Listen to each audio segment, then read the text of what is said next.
Welcome, Minister McGorman. We're delighted to have you.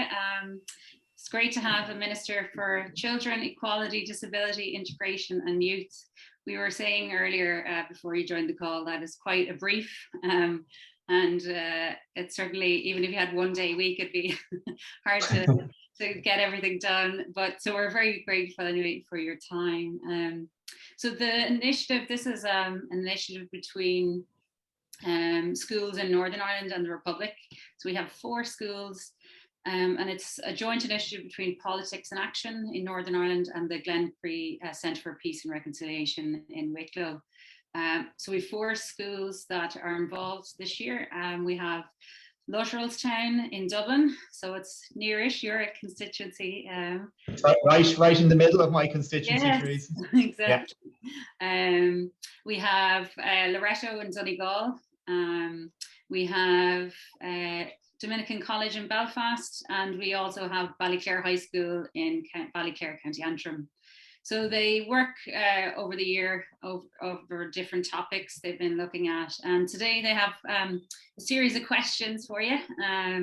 So if we don't mind, we'll get straight into it, unless you wanted to have any opening remarks to start off. But just to say good afternoon to yourself and to particularly to all the students today. It's really nice to be here. It's again, somewhat weird situation where I can see individuals and I can see groups on the screen. It's not quite the same as if we were able to meet in person, but look, we're all working in these situations. And I suppose what it does allow is engagement with 4 schools in very different parts of the island at the same time. So look, I'm really looking forward to engaging with you. I gather you spoke to Leo Varadkar a couple of weeks ago, and he said he was grilled very thoroughly. So I've been prepping for this, and hopefully you'll give me the thumbs up at the end of our meeting. But just to say, it's a really good project, and welcome the work that your schools are doing, and particularly the Glencree Centre as well. In its many years and decades at this stage of work on these North-South initiatives. Well, thank you. So the first, we have 5 questions under the first heading, which is more kind of about ministerial roles. And the first comes from Kyle Lang, who is in Lutterellstown Community College. Kyle, do you want to ask your question? Hiya. Do you think that as Minister for Children, Equality, Disability, Integration and Youth, you'll make it a priority of the current government to show more transparency in the processing and collecting of data and litigation against the state in the wake of the recent autism dossier scandal? Hi, Kyle. Thanks a million for that question. Look, I think the way we're all learning about the importance of how we treat data in general, and I'll speak specifically to the dossier issue in a moment, but particularly, I suppose, in the context of Minister dealing with the commission of the report on mother and baby homes and the huge amount of information that now lies in my department and that we're providing people access to in connection with adoptees looking for information about their birth mother or their birth parent, which currently under the law they're not entitled to get, but we're hopefully bringing in a law by the end of this year that will allow them access to that information, really crucial information that we all take for granted about who we are. In the context of the issue of disability, as you know, we are creating a new department here. This used to just be the Department of Children, but we've added equality, integration and disability into this department.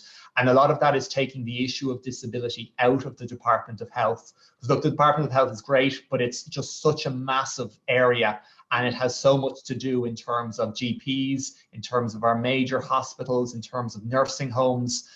And I think there is a concern that the very specific needs of persons with a disability, and look, we know they're incredibly varied from, someone with an intellectual disability to someone with a physical disability. The things that the state needs to do to support people with disabilities are so different. And that needs one department focused on that issue. And that's what we're trying to do with this department, create a department focused on the needs of people with vulnerability, whether they have a disability, whether they're a new migrant into this country, whether they're a child. And in doing that, we need to, I think, take a new approach to how we engage with people with disabilities and their parents when the person with a disability is a child. And too often people have had to fight for their rights. And as you alluded to, Kyle, fight through court cases, actually take the government to court each time. So I want to see a much more open engagement with parents. I'd like to see us able to address things without having to resort to courts. And if a situation comes where something does go to court, I think we absolutely have to be both respect our legal obligations as regards data protection. There's legal obligations, but there's moral obligations too. And I think that's probably the issue with those dossiers. Whereas I think it was legal, the collection of the data. There is a big question about the ethics around the collection of that data. And I hope we will take a much different approach in this new department we're creating. So I hope that addresses the question, Kyle. Thank you. Thank you, Kyle. Our next question comes from Kate Sweeney in Loretto in Donegal. Kate, if you'd like to ask a question. Hi. So the recent publishing of the white paper in relation to direct provision, do you feel like this is adequate action taken, or do you think there's still more to be done? If so, what amendments? Thanks a million, Kate. Well, look, I worked very hard to get the white paper published and get it published quickly. Because the white paper is about ending direct provision, and that's what we committed to doing in this government. And as minister, that's what I'm committed to achieving. And the white paper gives us the path as to how we're going to do that. I think it's a really strong document. It recognises that direct provision can't just be abolished overnight. There's 7,700 people in the system right now, and we need to provide good, dignified housing for them. And we all know there's a housing crisis in our country at the moment. So the work my department does to provide adequate, proper housing for those in direct provision cannot interfere with the work the Department of Housing and indeed local authorities are doing to make sure everybody has a house in the country. But I think the white paper sets out a very clear path as to how we can get adequate human rights compliant housing for everyone who's waiting for a decision as to whether they get asylum, but a range of other supports as well in terms of education, in terms of English language supports, in terms of support if they want to enter the job market while they're waiting for a decision. But even support in terms of, I made a directive recently to ensure everyone in direct provision has access to free period products, because as we know, period poverty is an issue in our country, and it can be something that could particularly impact people in direct provision who don't have their own sources of income. So we've a vision that by the end of 2024, direct provision will be ended. And everything will be done by then. But we have a range of steps that we will be achieving as we move towards there. All of those steps will make life better for people in direct provision at the moment. But the one thing I will say, Kate, is I don't think we could get this done any more quickly than 2024. And I know many opposition people will say, oh, that's too long. I genuinely don't think we could do this right and do it any quicker. It'll be tough to get it done by 2024, but I believe we can do it. But I genuinely don't think the entire system could be entirely changed any quicker than the timeline we've sent out. I hope that answers the question. Yeah, it does. Thank you. Thanks. Thank you, Kate. Our next question is from Daisy Johnson in Ballyclare High School in Ballyclare, County Antrim. Daisy, would you like to ask your question? Yep. So my question is, does the government have any long-term plans to combat climate change? And what's the relationship like between Northern Ireland and the Republic on this particular issue? Hi, Daisy. How are you? So look, I'll talk about what the government here in the Republic are doing first, maybe. We have just brought into the Dáil piece of legislation, the Climate Action Bill, which is the major piece of the work that we're going to do. It's actually modelled a lot on the UK Climate Action Bill, which was brought in 2008, which at the time was a really, really kind of modern piece. So we're centred on that. And the UK uses this system of carbon budgets, where it says we're going to emit this amount of carbon over the next 5 years, the subsequent 5 years, and the subsequent 5 years. So it allows business, it allows industry kind of plan. So they understand, well, actually in 10 years' time, 50% of our energy has to come from renewables. So now is a good time to invest in wind farms or invest in energy efficiency devices, because there will be a real demand for them in 10 years, because we know, according to the carbon budget, we have to be cutting X amount of carbon at that time. And I think that will be really effective. We haven't had that approach in Ireland before. So we're bringing in the carbon budget, but we're also saying we'll have net carbon neutrality by 2050, which is the date at which kind of all the commitments under the Paris Agreement have to be achieved. So the bill will set out kind of the infrastructure and the rules. Then obviously we have to do kind of day-to-day measures. We're putting a very significant amount of money into retrofitting houses to make them more energy efficient. We're undertaking a major planting scheme across the country, more trees. We're going to try and stop the bogs being drained and being dug up for turf, and actually use the bogs as a carbon sink. So there's a huge range of issues that we're following up on, both in terms of climate, but also biodiversity as well, because that's just important. And I think in the last 10 years, the focus has been on climate, but we're losing so many plants, we're losing so many species of animals across the globe as well, that the biodiversity crisis is just as significant. In terms of the engagement with Northern Ireland, I think is it Nicola Mallon who deals with the environmental portfolio at the moment, and I know Eamon Ryan, who's the environment minister here, has been engaging with her. And I met with Nicola at one of the North-South ministerial councils, and we chatted about some of these issues. I do know there's a climate action bill in front of the Northern Ireland, the Assembly as well. It was my colleagues in the Northern Irish Green Party, Claire Bailey, who introduced that. I'm not sure if that has cross-party support. I've looked at it, and I see it's a very significant piece of law, but I think it might be fair to say that one or two of the parties in Northern Ireland are maybe not as concerned about climate as others, and I think certainly wouldn't be as concerned as we are in the Green Party. And I do think that's probably some bit of a barrier to collective action maybe been taken on both sides of the border.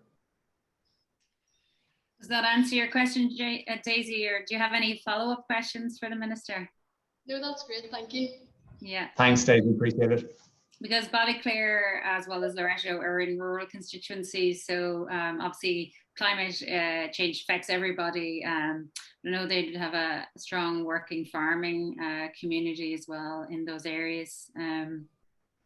Absolutely, and look, working with farmers and working with the agricultural sector is absolutely essential to enabling us to reach our targets, but also enabling a sustainable future for farming as well. Because I think we've seen certainly in the Republic, farming has been decimated over the last number of years, and particularly small to medium-sized farmers. Their income has fallen; they're not able to get an income from the land anymore. So much of what we're trying to do is support farmers in terms of using their land in alternative ways, not to in any way drive people off the land, but just looking at alternative ways where we can farm in a more sustainable manner.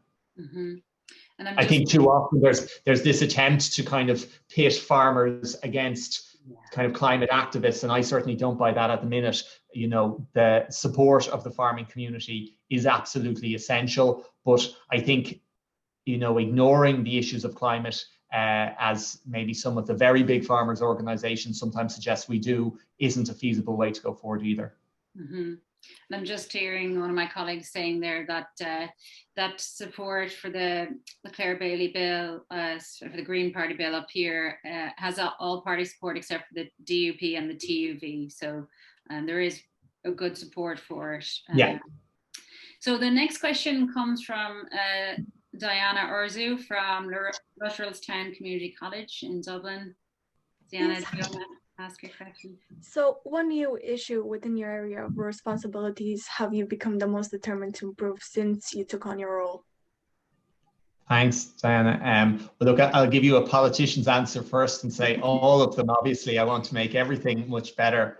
And that's a politician's answer. It's also a genuine answer. Like, there are so many like I was so excited to be appointed to this department because there's so many issues that I'm passionate about. Like I'm in the Green Party, and obviously the Green Party is associated with the environment, but I'm very passionate about social justice issues and in that area. So there's just so many important areas where I feel I can improve things. We talked a bit about direct provision earlier. That's something I've been involved in for a very long time, and I have the opportunity to end it and bring about a new system. So I'm absolutely determined to do something there. In terms of, I also mentioned the issue of the mother and baby homes and our response to institutional abuse that took place and the state allowed to take place for almost our country's entire history. And that's an awful legacy. And I'm absolutely determined to do my very best to provide for survivors, whether it's in terms of reparation payments, whether it's in terms of giving them information about their early life, whether it's in terms of making sure that where people who died in these institutions were badly treated, were buried in inappropriate ways, that we resolve that. That's a huge body of work, and it's work for people who have been terribly let down by the state over decades. So I'm very determined to address those issues as well. But there's even there's just so much across the department, making it easier for parents to get childcare for their children, making that a little bit cheaper. I don't have kids myself, but a lot of my friends are having their first or second at the moment, and they're constantly texting me saying it's so expensive for childcare at the moment. And that's a big worry for a lot of parents and a lot of young families across the country right now. And if I can do something on that as well, I know I'm helping a lot of people as well. So look, as I say, there's so many things in this department that I'm really passionate about, but those are three things that so it's come to mind right now. Does that answer your question, Deanna? Yes, thank you. I see you. I like your Jigsaw D15 hoodie there, Deanne. They're a great organization. I used to be on their board a few years ago. They're a great team. Oh, thank you very much. Thank you. And the last question in this kind of section comes from Manus O'Connell, who is in Loretto in Donegal. And Manus, do you want to actually talk a little bit about, I know you're doing something here, part of your final, aren't you, for your... Yeah. That's question for the project for that. And I've done some, I was just wondering what you think of it. Do you think that imposing an age restriction on smartphone ownership would be a protection or a denial of children's rights for an age restriction for children? Like? Thanks, Manus. I was actually talking about this issue to some students in another local school in Dublin 15 in my own area there last week, and they done. I don't know, as part of your project whether you've done kind of some research on data about when people first got their first phones and the age. Like the girls I was talking to were saying most people got their first smartphone around 8, which I have to say was a real shock to me. I didn't think children or parents were giving them to children at that age. As regards a specific age, I think a lot of the focus has to be placed back on the big tech companies in terms of they should be doing more to protect people who are using, whether it's Twitter, whether it's Facebook, TikTok, all the various platforms. They need to be doing more. Like, you can put an age ban on, you can definitely do that, but so many parents will just ignore it and buy something for their kids anyway, and it will be very difficult to enforce an age ban. So my view is, let's actually just make the internet broadly safer for young people, and let's have the procedures put in place that where inappropriate material or even where an instance of social media being used to bully or something like that is taking place, that there's much quicker responses by the tech companies. And my colleague Catherine Martin, she's the Minister for Media, she's doing a media and online safety bill at the moment. So this is a piece of law that will put a much bigger obligation on the firms to actually act, both in terms of someone makes complaints saying someone's put up some inappropriate material, whether it's about you or just generally inappropriate, that these companies have a much quicker obligation to take down material. but they also have a much greater obligation to be actively policing what's happening on forums, what's happening on their various platforms, and act if something inappropriate is happening. So I think that's where the focus should be, Manus.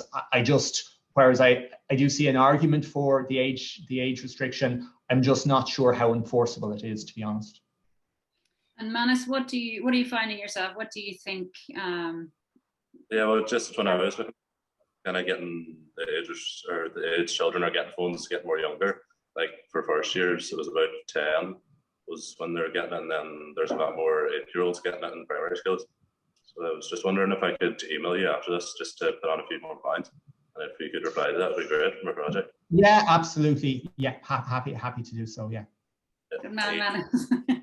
That's it. Politics in action right here. Absolutely. That's great. So what we'll do, we've got 2 questions. We'll take them together. This is around coalition. The first one is from Lauren. Lauren, do you want to ask your question? You're from Lauren's from Dominican College in Belfast. Wait, can you? Okay. How comfortable are you in a coalition with Fine Gael and Fianna Fáil?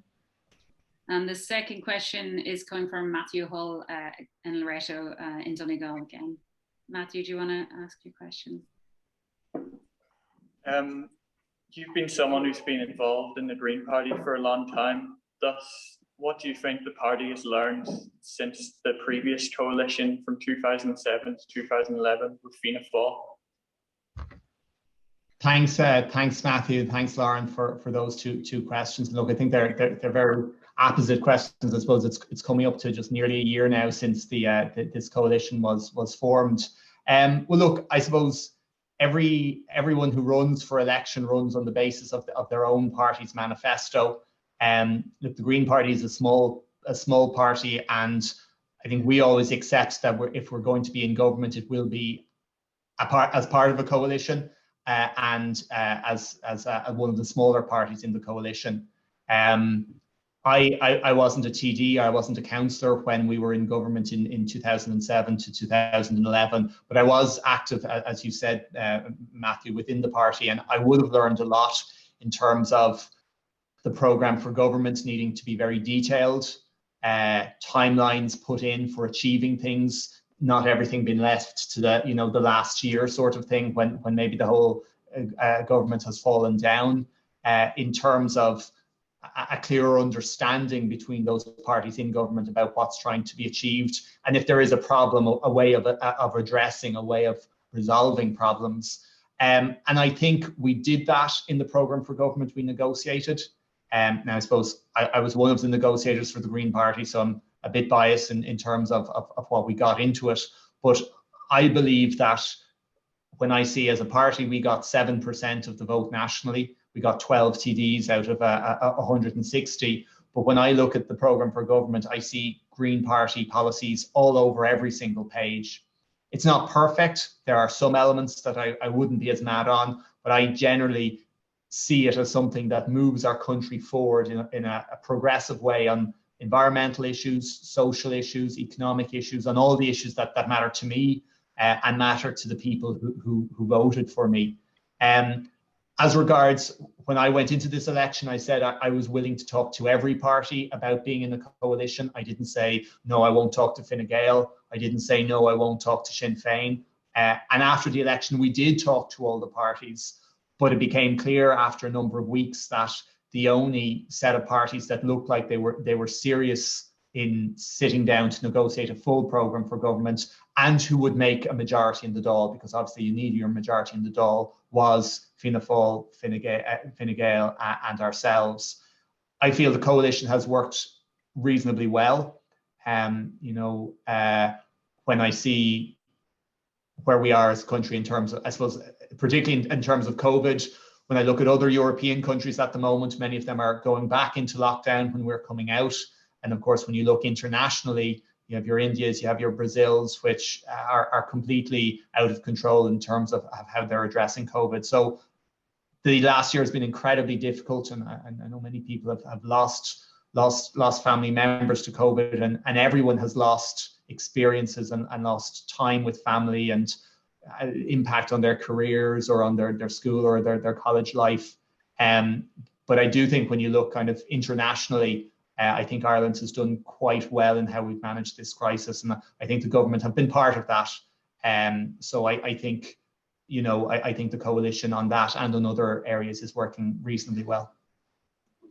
So Lauren and Matthew, what do you agree? What's your opinion? How do you feel the government has worked? Has it worked well? Has it not worked well? It's a tough thing to do, being a small party and a sandwich between two larger parties in a coalition. You see it a lot of times that parties that on the smaller end of the spectrum in a coalition typically tend to take the blame for any failings of the government in the future. So how do you plan to prevent that, or do you think it's an inevitable thing that the Green Party may be blamed for some of the government's shortfalls? No, I think that's a very fair observation, Matthew. And nearly all times in Irish history, the smaller coalition party suffers. And look, the way I look at it is, if in hopefully maybe 3 years' time, when this government is over, if I lose my seat and we've achieved a significant portion of what we set out in the programme for government, I'm okay with that. Like, I didn't join the Green Party to get a safe seat. It took me, 16 years running before I got into the Dáil. So I didn't join the Greens just to get into the Dáil because it was easy. I joined the Greens and I ran for the Greens because of the things that I believe in this party. I think I have the opportunity, and we have the opportunity, to implement a lot of those things over the next 3 years. And at the end of that period, I'll go back to my voters and say, I said I'd do X during the general election. This is what I have done. If you think that's enough, or if you think that's right, please re-elect me. If you don't, that's fine. But I do think that if you want to see change in your country, you have to give government a go. I don't think oppositions can change maybe one or two things in the context of 5 years in opposition, but government ministers can change things every day. And I do see that you can change things. Some of them are big, some of them are small, but every day I have the opportunity to kind of make something positive, and that's what I'm going to try and do. Thanks for that follow-up, Matthew, and also to Lauren. So the next series of questions, we'll take them one at a time, are general politics. The first is from Martina Pollock in Lutterellstown in Dublin. Martina, do you want to ask your question? Yeah. So since you're involved in the campaign Live Out Loud, which celebrates young LGBT people, do you know if there are any bills or policies and the plans in the government to support or further help LGBT people? Yeah, hi Martina, thanks for your question. Yeah, there are. I was talking about one actually earlier today with some people. We're looking at a bill to ban conversion therapy. So this is this idea, and I think it's a untrue idea, that if you're gay or that you can be changed. Someone can, you know, do psychotherapy on you or pray over you, and your sexual orientation can be changed. So we are looking to ban that practice in Ireland. I know it's been banned in a number of other European countries as well. And I think particularly for young people who, you know, coming out is a difficult time for anybody. And the idea that someone could be told that what they're thinking is sinful or is because they're sick or something like that, I think is really damaging for young people. And we want to ensure that that doesn't happen. We're also looking at the definitions of equality legislation, and particularly the whole idea of gender identity, because that's not properly protected in Irish law at the moment. And that's something that I'll be working on. That falls directly within my department. And I think we're also trying to, I suppose, use the opportunity, and being a minister, being gay myself, to highlight these issues on an international sphere. So you might know in Poland over the last year or so, there's been a significant rolling back of the rights of LGBTI plus people. So I met with the Polish ambassador a number of months ago, and I kind of made the points about our very real concern, both in some of the changes in law, but particularly some of the language that politicians have used. And I think, you know, politicians, and it's a thing that you know we have in Ireland as well. Politicians using very inflammatory language about LGBTI plus people, and particularly for young people going through, you know, that difficult time in coming out. I really think that can be very damaging. So we raised it in the terms of Poland, but you know, I'm also conscious it still happens here in Ireland. Not as much anymore, but it can still happen, and we have to be vigilant about that. Yeah, thank you. Yeah, and just to say, in Northern Ireland, that was just passed by the executive last week, the ban on conversion therapy. It will take some time to be written into law, but it was passed last week. So yeah, that's good. Do you have any follow-up comments or questions, Martina? No, I think that's it. Okay. That's great. And look, I think it is very important that we're taking on these issues, that we're taking a similar approach, both north and south. Mm-hmm. So that will strengthen my argument that we need to pass this law here as well. And look, I'll examine the text, because we were even just looking at text today, and I'll examine the text of the provision brought in Northern Ireland. Very good. Our next question on a different topic comes from Jake Turner, and Jake is from Ballyclare High School. Jake, would you like to ask your question? Hi, how do you feel the Irish-Sea border has affected the Republic of Ireland? Hi Jake, how are you doing? Thanks for that question. Yeah, I was thinking about this one, and to be honest, with things being as strange as they are with COVID and all the restrictions on kind of normal movement, I think we need to go back to normal to understand the impact of Brexit and the various movement changes. I just don't think right now is the right time to assess the kind of the practical impact of the Irish Sea border, because all sorts of movement have been completely changed. So I can't probably give a detailed answer to that. I think we probably need to wait a year post-COVID, and then we get a real understanding. Look, I am aware, and it kind of bleeds into some of the later questions in terms of, I think it's really important, and there's a strong desire among my government that we continue to have free movement with Northern Ireland in every extent possible, that we don't in any way have, you know, queues at the border or anything like that. We don't have impact on, I suppose, the day-to-day trade that happens between shops and farmers and communities on either side of the border, people traveling to and from work, to and from school. Like, it is, you know, compared to 15 or 20 or 25 years ago, the difference in terms of that very open border is really, really positive, and we don't want anything that's going to damage or undermine that in any way. And Jake, do you have any kind of comments you want to make on that? Do you have any opinion on how you feel about it, or any follow-up question? No, I don't have any follow-up questions. Yeah, that's a pretty helpful answer. Yeah. Cheers. That's great. Thanks, Jake. Thank you. And our next question deals with Brexit, and it comes from Kathleen Loy, and Kathleen's from Dominican College in Belfast. Go ahead, Kathleen. Or Caitlin, sorry, I'm calling you Kathleen. Does Brexit lead to fewer rights and protections for Northern citizens? Hi, Caitlin. Nice to meet you. Well, look, before I was minister, I was a lecturer in law lecturer in Dublin City University, and I taught EU law. So I'm a very strong believer in the European Union. So I just no surprise. I think Brexit is a bad idea.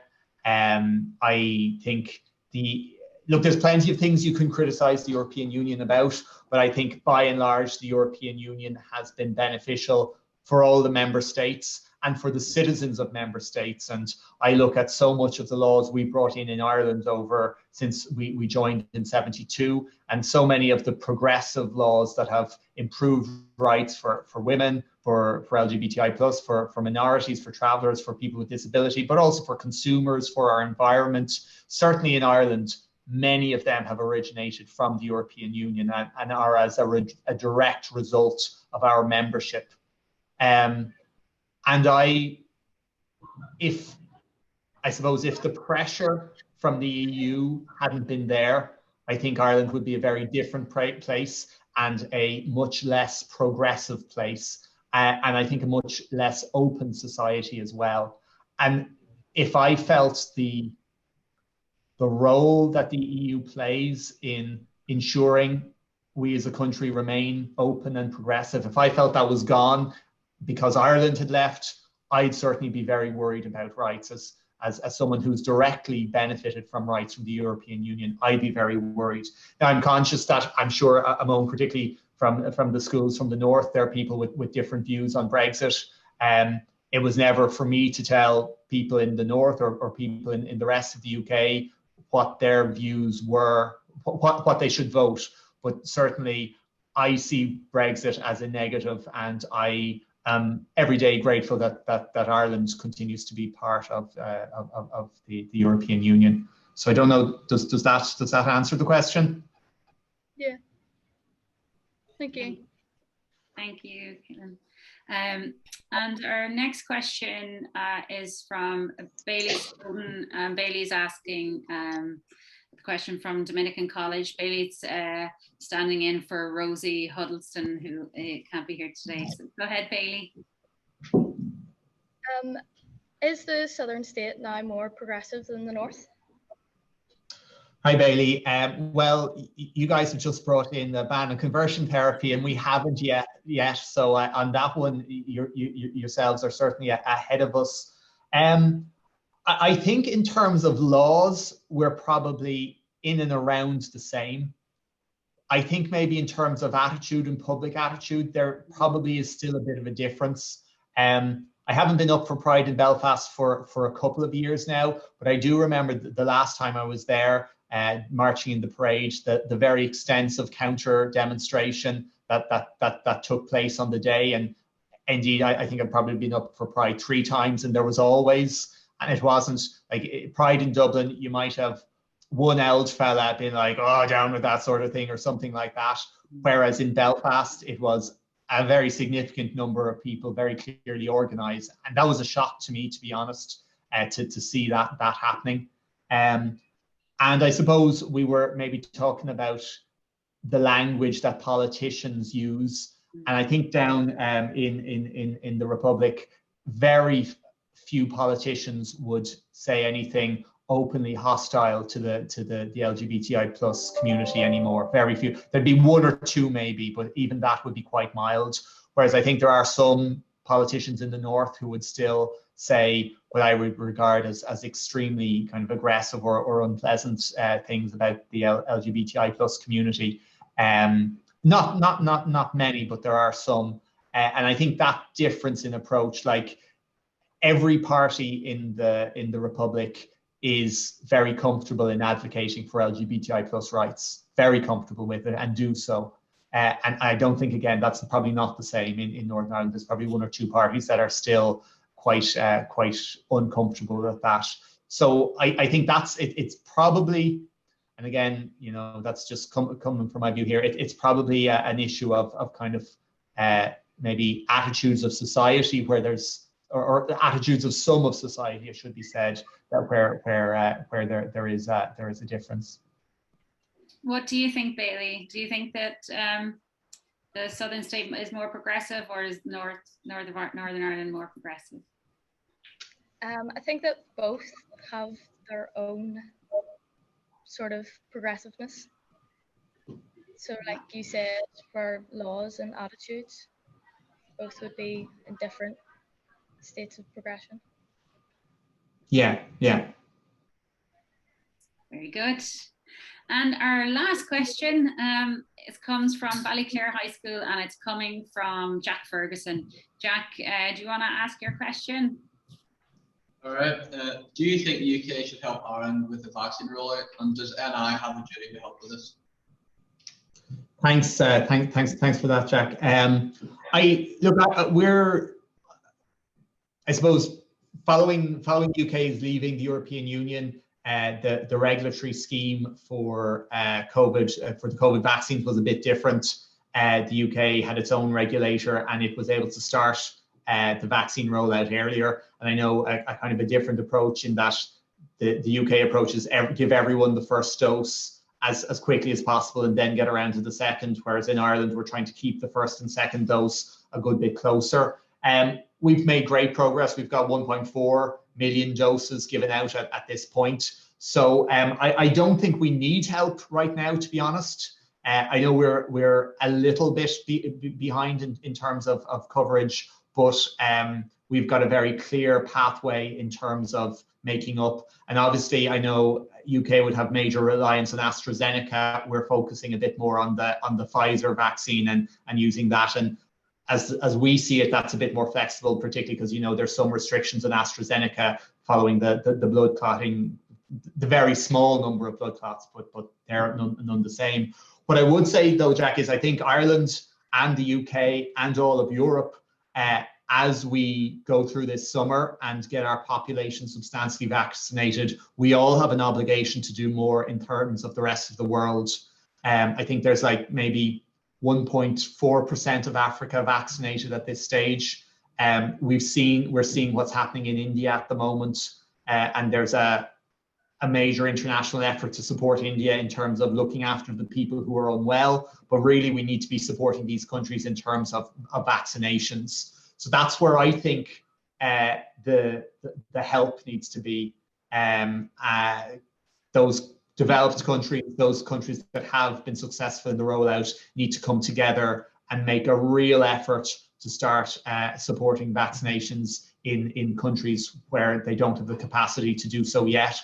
Both because it's the right thing to do, but also because if we let the disease reign unchecked in those countries, more variants will develop and they'll come back and kind of bite us in the end. So we should do it because it's the right thing to do first and foremost, but it's also in our interest that across the world we decisively tackle COVID. So I hope that answers the question, Jack. Yeah, thank you.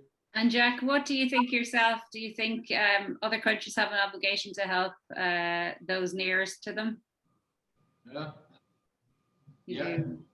Yep. Good man. You're a good chair. That's good. So that's, Minister, that's the end of the questions. But before we go, I wondered if you had any words of encouragement to these young budding politically minded students.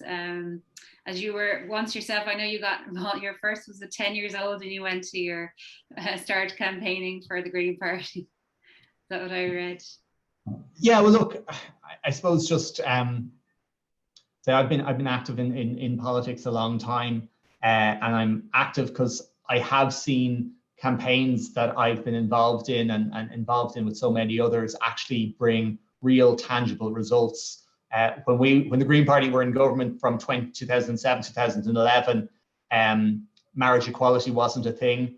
At that stage, we brought in civil partnerships, which was always a halfway house, and we saw it as a stepping stone. There was a big debate in Ireland, like, is this too much even? There were some who saying this is too much and it'll undermine marriage. Some of the churches and the Catholic Church were very critical of it. But we used the introduction of civil partnership to make the case for same-sex marriage. And, you know, I remember campaigning in that referendum, campaigning with groups and individuals from all over the country, from all different political persuasions. Similarly, as regarding repealing the Eighth Amendment, and what we've done now in direct provision, that people have been campaigning against direct provision for 21 years, and now we've the opportunity to end it.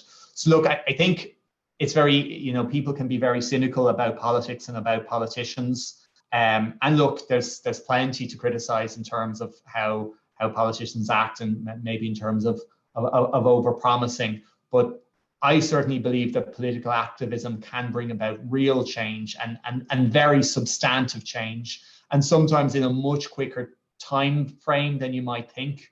Like the speed with which public opinion turned on same-sex marriage, the speed with which public opinion turned on the abortion rights in Ireland was really dramatic. And sometimes You know, sometimes it takes years and years and years, but sometimes there's a sudden swing. People just be like, yeah, we get it, we need to change. And we're hopefully in terms of climate change, seeing that kind of dramatic change in people's mindsets at the moment. But to bring about that change in mindset, it's because people have been active and campaigning, and some of it on the political side, some of it on the kind of social side, some of it's through academics talking, being expert about these things, but it all comes together to shift public mood. And politics is part of that. It's not the only part of it, but it is an important part of it, because at the end of the day, you still need politicians to write the new laws that are better than the old ones, that replaces the old ones. I think if you're interested in seeing change in your country, being politically involved, whether it's, you know, given most of your life to it as I have, or even just being, you know, a member of a party or a member of a group, is an important and a valuable thing to do. That's great. Well, thank you so much for your time today and this afternoon, and thanks to the students and their teachers who've been really kind of doing a lot of work behind the scenes in the midst of going back to school and having exams on top of it. So we're really grateful, and to Politics in Action and to Glenn Cree as well, and particularly to Alan, who is behind the scenes doing all the tech. So once again, Minister, thank you so much for joining us. Yeah, thank you. Look, thanks to all the classes for coming and for your attention, and particularly thanks to everyone for the questions. I hope I was able to give some answers that were interesting and useful. And look, best of luck as you continue on with this program. So thanks very much. Have a good afternoon. You too. Thank you.